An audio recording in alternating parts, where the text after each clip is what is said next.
This is the entry. This is where bees will be entering. And these grooves here, you can see there are two grooves here. This is where your top bar will fit on, like this. This is the top bars. This is where the bees will be laying their comb, one after the other, after you arrange it. The hive is constructed in a way that it has only one opening. If there are multiple openings, that's where you will have a problem with your cross filtering. This hive now, you can see how dirty it is. No bee will enter and colonize this hive. This is the importance of scraper, as I said earlier. You use it like this to scrape this thing out. Are you with me? Yes, sir. These are the handles. So you can see this is the wax. You can come and see how it is. It is melting. Okay, now I'll add the honey now.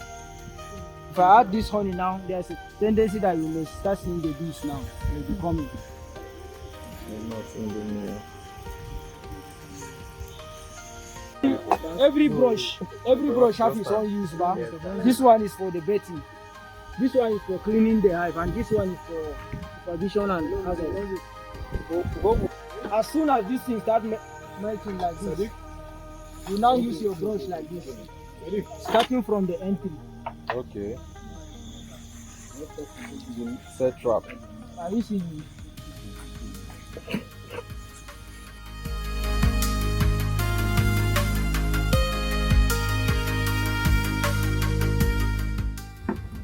So we are going to start baking this top bars.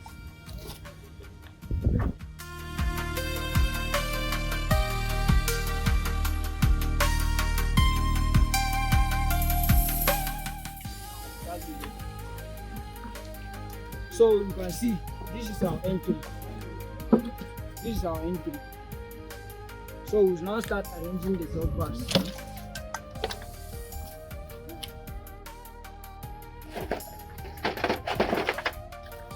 So we start fixing them one after the other.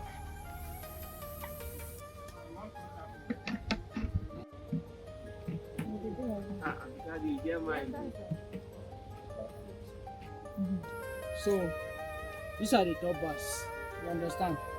So by the time that they have laid comb from this number one to the last one here, that's when we place the cleaner screwdriver. The cleaner screwdriver will cover this place like this, and there is holes. You now cover it. This is the cover.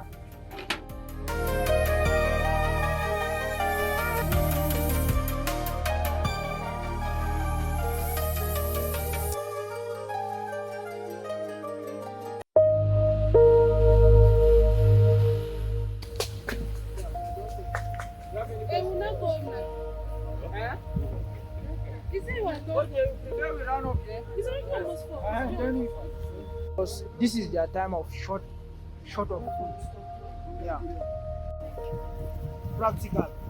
By God's willing, maybe by then there will be available pieces for everyone. Yes, we love it.